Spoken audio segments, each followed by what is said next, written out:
안녕하세요. 커피앤크라임 채널에 오신 것을 환영합니다.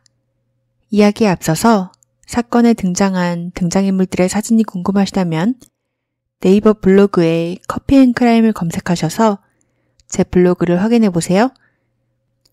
자, 오늘은 스카이 버드닉이라는 소녀에게 일어난 사건에 대해서 이야기를 해볼까요? 스카이 버드닉은 1987년 2월 22일에 미국에서 태어났고 가족관계로는 부모님과 언니인 메간, 오빠인 매튜가 있었습니다. 스카이는 어렸을 때부터 잘 울지도 않고 말도 굉장히 잘 듣고 착한 아이였어요. 부모님의 속을 썩이는 일이 없었죠. 스카이의 가족들은 가족 대부분이 내향적인 성격을 가지고 있어서 친구들이 많지 않았지만 가족끼리는 사이가 굉장히 좋아서 가족들끼리 여행도 자주 가고 그들끼리 항상 즐거운 시간을 보내곤 했었습니다. 형제들 중에서는 메간이 제일 외향적인 타입이었기 때문에 메간은 친구들이랑도 놀며 시간을 보냈지만 매튜와 스카이는 집에서 주로 시간을 보내며 이 둘이 더 돈독한 관계를 가졌었다고 해요. 언니인 메간은 후에 스카이가 제대로 진단을 받은 건 아니지만 자폐증을 가지고 있었던 게 아닐까 생각한다고 합니다. 스카이는 내향적인 성격을 가지고 있던 건 딱히 아니었고 언니처럼 많은 친구들을 사귀고 싶어 했지만 스카이는 사람들의 말과 행동을 잘 파악하지 못하고 친구를 사귀는데 워낙 힘들어했기 때문에 내향적으로 지낼 수밖에 없었던 상황이었습니다. 그래서 스카이는 점점 시간이 지나며 일본 애니메이션 문화에 푹 빠져버렸어요. 집에서 많은 시간을 보내며 방에서 하루 종일 애니만 봤죠. 그녀의 방은 피규어와 애니 포스터로 가득했어요. 그렇게 자연스럽게 스카이의 꿈은 언젠가 일본에 가서 애니, 일본 문화를 직접 경험하는 것이 되었습니다. 그리고 스카이는 애니를 보는 것뿐만 아니라 자신의 블로그에 자신이 그린 만화나 시들을 취미로 올리기도 했어. 그렇게 스카이는 고등학교를 졸업하고 센트럴 코네티컷 대학에 진학을 하게 됩니다. 그리고 여기서 스카이는 처음으로 친구를 사귀게 돼요. 마트에서 아르바이트도 하고 잘 지내는 것 같았습니다. 이 대학은 스카이의 부모님 집에서 15분밖에 떨어지지 않았기 때문에 독립을 하지 않고도 부모님의 집에서 쉽게 다닐 수 있었고요. 스카이는 집에도 종종 친구들을 데리고 오긴 했지만 언니인 메간이 봤을 때는 친구라곤 하지만 이 친구들은 스카이를 제대로 알지 못하는 것 같았습니다. 스카이가 마치 보이지 않는 벽을 세워두고는 100% 가까워질 수 없게 거리를 두는 것 같기도 했고 본 모습을 보여주기에 두려워하는 것 같았어요.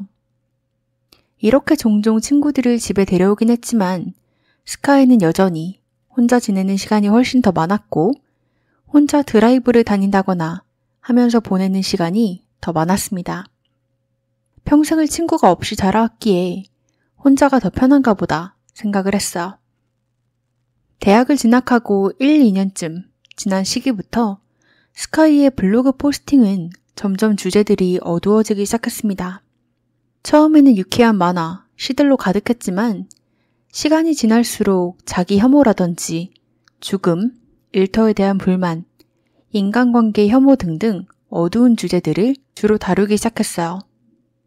이 글들을 읽어보면 당시 스카이가 하던 아르바이트가 스카이에게 꽤 힘든 직업이었다는 것을 알 수 있었습니다. 동료들이랑도 잘 어울리지 못하는 것 같았어요. 때는 2008년 3월 31일, 스카이는 부모님에게 자신이 대학 친구의 기숙사에서 자고 오겠다고 말을 하게 돼요. 가족들에게는 매우 놀랄 일이었고 굉장히 기뻤습니다.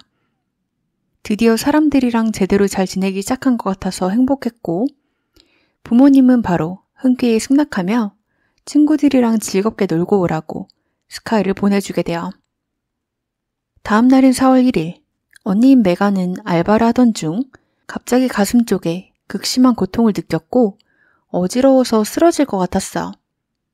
이런 메간을 보고 매니저는 바로 911을 불렀고 그녀는 병원으로 이송되어서 이것저것 테스트를 다 해봤지만 이유는 찾을 수가 없었습니다. 다음 날인 2일에도 메간은 몸이 좋지 않았기 때문에 이날도 일을 가지 않고 집에서 쉬었어. 하지만 메간은 다음 날이 되어서도 나아질 기미가 보이지 않았고 3일에 다시 병원으로 돌아가 검사를 하게 되는데요. 이번에 의사는 메간의 척수에 척수액 누수 문제가 있다는 것을 발견하게 됩니다. 이것 때문에 가족들은 메간에게 모두 초집중을 하고 있었고 엄마는 4월 3일이 돼서야 자신의 막내딸인 스카이를 3월 31일 이후로 보지 못했다는 것을 깨닫게 돼요.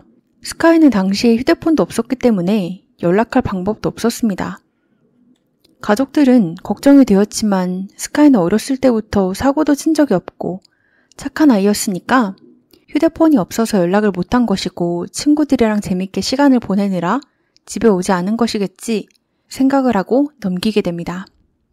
하지만 다음 날이 되어서도 스카이에게서는 연락이 없었어. 엄마는 걱정이 되어 스카이가 자고 온다고 말을 했던 그 친구에게 연락을 해서 자신이 스카이 엄마라고 소개를 하며 스카이 좀 바꿔달라고 부탁을 하게 돼요. 하지만 그 친구는 무슨 영문인지 전혀 모르는 눈치였습니다. 스카이가 자고 간 적도 없다고 말을 했어. 스카이의 엄마는 이성을 잃으며 걱정을 하기 시작했고 친구는 스카이의 엄마를 진정시키며 자신이 스카이가 아는 친구들의 번호를 다 줄 테니 다른 친구들에게 전화를 해보라고 스카이가 아마 다른 친구인데 착각하고 제 이름을 댄 것 같다며 진정을 시켜주게 됩니다. 그렇게 스카이의 엄마는 이 사실을 모든 가족들에게 말을 하고 가족들은 집에 모여서 머리를 맞대고 생각을 하기 시작했어. 우선은 경찰에 신고부터 했습니다.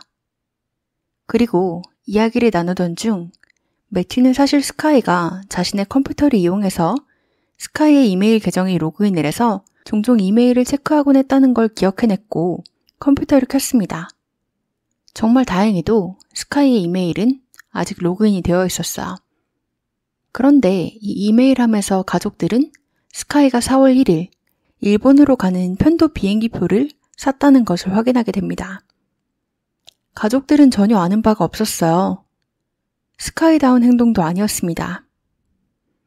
가족들끼리 사이도 굉장히 가깝고 좋았는데 말도 없이 편도행을 사서 나라를 뜬다니요. 가족들은 경찰에게 이 모든 사실을 알렸지만 경찰은 진지하게 받아들이지도 않았고 성인이 여행을 간 정도로만 받아들였어요. 가족들은 스카이가 비록 나이는 성인일지라도 정신적으로는 중학생 정도밖에 되지 않는다며 이럴 나이가 아니라고 계속해서 설명을 했지만 경찰들은 자신들이 딱히 할 수 있는 게 없다며 그나마 할 수 있는 것이라고는 스카이의 이메일을 조사하는 것이 다라고 했습니다. 그렇게 경찰들은 스카이의 이메일이라도 조사를 시작하게 돼요. 그러던 중에 경찰들은 이메일 보관함에서 스카이가 최근 절교를 한 친구에게 작성 중이던 이메일을 보게 돼요. 그 이메일에는 친구에게 우리 둘은 다른 점이 참 많아서 친구로 오래 지내진 못했지만 잘 지냈으면 좋겠고 때가 너무 늦어버리기 전에 몇몇 피규어와 기념품 등등을 그 친구에게 돌려주고 싶다고 작성한 이메일이었습니다. 이 이메일은 보관함에 있었기 때문에 아직 전송되진 못했고 작성 중인 채로 남아있던 이메일이었습니다. 가족들 또한 이 이메일을 읽었지만 말투가 스카이의 말투가 전혀 아니었고 스카이의 말투보다 훨씬 성숙해 보였어. 스카이는 이런 문장력을 구사할 능력이 안 된다는 것을 알았죠. 또 가족들은 스카이의 페이스북에도 로그인을 하게 되는데요. 그곳에서 스카이가 자신들의 개인 물건들을 모두 헐값에 팔고 있었다는 것을 확인하게 됩니다. 스카이의 지인들은 왜 이렇게 물건들을 팔아넘기고 있냐고 물었고 스카이는 자신의 부모님이 이제 등록금을 스스로 내라며 금전적 지원을 해주지 않을 것이라고 했기 때문에 돈이 필요해서 자신의 물건들을 파는 것이라고 답했어. 이것은 모두 사실이 아니었습니다. 가족들은 한 번도 스카이에게 금전적 지원을 끊겠다고 말을 한 적이 없었어. 가족들은 이 댓글을 보고 아마도 스카이가 이 물건들을 팔아서 일본에 갈 비행기 값을 마련한 게 아닐까 생각했습니다. 그리고 다음으로 이들은 스카이가 갔던 공항에 가서 공항 주차장을 전부 돌며 그녀의 차를 찾았습니다. 차 내부에는 자켓 하나만 남아있고 전부 비어있었어. 경찰이 차를 수색했을 때도 혈흔이라던가 타인의 지문, 몸싸움의 흔적은 전혀 나오지 않았습니다. 그리고 스카이의 비행 일정은 코네티컷에서 워싱턴, 워싱턴에서 도쿄, 도쿄에서 홋카이도, 홋카이도에서 삿포로로 가는 일정이었는데요. CCTV를 통해서 그녀가 비행기에 올라타는 모습까지 확인이 되었어요. 가족들은 여전히 이해할 수가 없었습니다. 스카이가 짐을 제대로 싸서 떠난 것도 아니었고 스카이는 옷도 아직 그대로 집에 남겨져 있었고 그녀가 가져간 건 닌텐도, 노트북, 백팩이 다였습니다. 그리고 수사를 진행 중이던 경찰은 스카이가 워싱턴에 환승 목적으로 잠시 내렸을 때 ATM에서 $800를 인출한 것을 발견하게 됩니다. 하지만 그녀의 통장에는 남은 $800가 남아있었어. 그래서 경찰은 아마도 $800가 최대 인출 한도였고 워싱턴에서 $800를 인출한 후에 도쿄에서 $800를 마주 인출할 계획이었지만 도쿄에서 그녀의 미국 체크카드로 잔액을 인출하기가 어려워서 남은 잔액을 인출하지 못한 게 아닐까 추측을 하게 됩니다. 그리고 경찰들은 스카이가 코네티컷 내에서 실종된 것이 아니고 일본으로 간 것까지 확인이 되었으니 스카이에 대한 실종 신고를 하고 싶다면 일본으로 직접 찾아가서 실종 신고를 해야 된다고 가족들에게 알리게 돼요. 가족들은 정말 막막했지만 엄마와 메간이 결국 일본까지 찾아가게 됩니다. 메간과 엄마는 일본 경찰의 협조에 굉장히 놀랐어. 일본에서는 이미 현재 상황을 알고 있었고 삿포로 공항으로 마중을 나가서 이들을 안내해주고 호텔까지 잡아줬죠. 이미 일본 측에서는 스카이의 실종에 대한 전단지도 만들어 놓은 상태였습니다. 그리고 이 모녀는 이 전단지를 받아들고 도시를 돌아다니며 사람들에게 나눠줄 수 있었죠. 그렇게 도시를 돌던 메간은 맥도날드를 발견하게 됩니다. 그리고 미국인들이 대표적으로 많이 가는 장소이니 맥도날드에 가면 다른 미국 관광객들이 있을 수도 있고 도움을 얻을 수 있지 않을까 해서 그곳에 들어가 한 남성에게 제일 먼저 전단지를 건네주게 돼요. 하지만 이 남성은 전단지를 받자마자 일본어로 그들에게 소리를 지르기 시작했습니다. 모녀는 무슨 말인지 알아들을 수도 없고 소리를 막 지르니까 당황을 했고 엎친 데 덮친 격으로 이 남성이 소리를 지르자 다른 사람들까지 몰려와서 모녀에게 소리를 지르기 시작했다고 합니다. 그리고 잘못한 게 없는데도 모녀는 직원들에 의해서 맥도날드에서 끌려나가게 돼요. 모녀는 희망이 없는 것 같았어. 처음에는 엄청난 협조에 놀랐지만 막상 현실에 부딪히니 쉽지 않았죠. 이 당시 메간은 프리랜서로 일을 하고 있었고 MTV 채널에 지인이 있었는데요. MTV는 세계적인 회사이다 보니 이 힘을 이용해서 일본 쪽에 방송을 낼 수 있지 않을까 생각을 하게 됩니다. 하지만 이들은 삿포로 쪽에는 방송을 할 수 있는 방법이 없었고 일본에서는 도쿄만 가능하다는 답을 받게 되고 삿포로에서 도쿄로 이동을 해서 기자회견을 할 기회를 얻게 되었습니다. 사실 모녀는 MTV 채널 한 군데서 작게 관심을 주겠지 생각을 했지만 이들이 기자회견장에 들어갔을 때는 일본의 각종 방송국에서 나온 기자들로 가득 차 있었고 이들은 성공적으로 하고 싶은 말을 다 하고 기자회견을 마치게 됩니다. 2008년 4월 14일 이들은 기자회견을 마치고 다시 삿포로로 돌아가게 돼요. 이들이 삿포로로 돌아갔을 때는 스카이의 목격담이 2건이나 있었습니다. 그리고 그녀가 발견된 지역은 모녀가 머물던 삿포로 지역에서 2시간 정도 기차를 타고 가야 되는 지역이었어.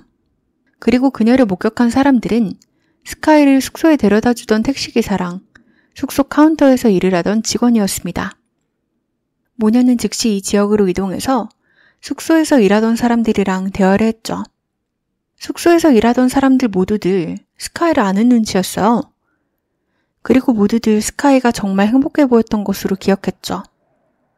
별다른 이상한 낌새는 눈치채지 못했고 오히려 스카이가 일본어를 정말 잘한다고 칭찬을 했어요. 가족들은 놀랐습니다. 스카이가 일본을 좋아하는 건 알았지만 일본어를 구사하는 것은 전혀 모르고 있었기 때문이었죠. 그리고 이들은 스카이가 삿포로로 돌아갔다고 정보를 주게 됐어. 모녀는 그렇게 다시 한번 삿포로로 돌아가려던 참이었습니다. 그러던 찰나 세 번째 목격자를 마주하게 되죠. 이 세 번째 목격자는 티켓 판매원이었습니다. 이 남성은 스카이가 삿포로로 돌아가야 되는데 무슨 표를 사야 될지 모르겠다며 울고 있었고, 그런 스카이를 도와서 표를 구매하는 것을 도왔다고 증언을 했어. 이 목격을 제외하고는 스카이를 마주했던 모든 사람들은 스카이를 행복한 소녀로 기억을 했던 모양이었습니다. 이 제보를 마지막으로 모녀는 별다른 단서를 찾을 수가 없었어. 경찰에서도 할 만큼 했고 방송으로 기자회견까지 했는데도 별다른 단서가 잡히지 않았고 시간은 계속 흘러만 갔어. 메간은 일에 복귀를 해야 됐기 때문에 더 이상 일본에 머무를 처지가 되지 않아서 다시 미국으로 돌아갔고, 엄마는 메간이 떠나고 일주일 동안 일본에 혼자 더 머무르며 스카이를 찾으려고 했지만 별다른 성과를 거두지 못하고 일주일 후에 엄마 또한 미국으로 돌아가게 됩니다. 다시 코네티컷에 돌아온 이들의 머릿속에는 의문이 가득했어. 스카이가 누군가를 만나러 일본에 갔던 것인지, 살아있는지, 도대체 왜 이렇게 갑자기 떠나버린 것인지 의문이 너무 많았습니다. 사실 스카이가 떠나기 하루 전에 스카이는 엄마한테 자신이 좋아하는 컵케이크를 만들어달라고 요청을 했대요. 엄마는 흔쾌히 해줬죠. 메간은 그것을 보고 당시 그 컵케이크는 간편 조리식 컵케이크였기 때문에 굉장히 간단한데 왜 엄마한테 굳이 만들어달라고 하냐고 질문을 했고, 스카이는 그냥 엄마가 만들어주는 거 한 번이라도 더 먹고 싶어서 라고 답을 했다고 합니다. 당시에는 이상하게 생각하지 않았지만 이제와 생각해보니 다음날 떠나기 위해서 마지막으로 엄마가 해주는 맛있는 간식을 먹은 게 아닐까 생각을 하게 됐죠. 그렇게 스카이의 세 번째 목격자를 마지막으로 스카이가 실종된 지는 14년이라는 시간이 흘렀습니다. 가족들은 아직도 스카이를 찾으려고 노력하고 있어. 스카이의 아버지는 아직도 스카이가 소유하고 있던 차를 계속해서 손보고 고치며 언젠가 그녀가 돌아오면 바로 타고 다닐 수 있게 유지를 하고 있다고 합니다. 도대체 스카이에게는 무슨 일이 일어난 걸까요? 여러분들의 의견 댓글로 많이 남겨주세요.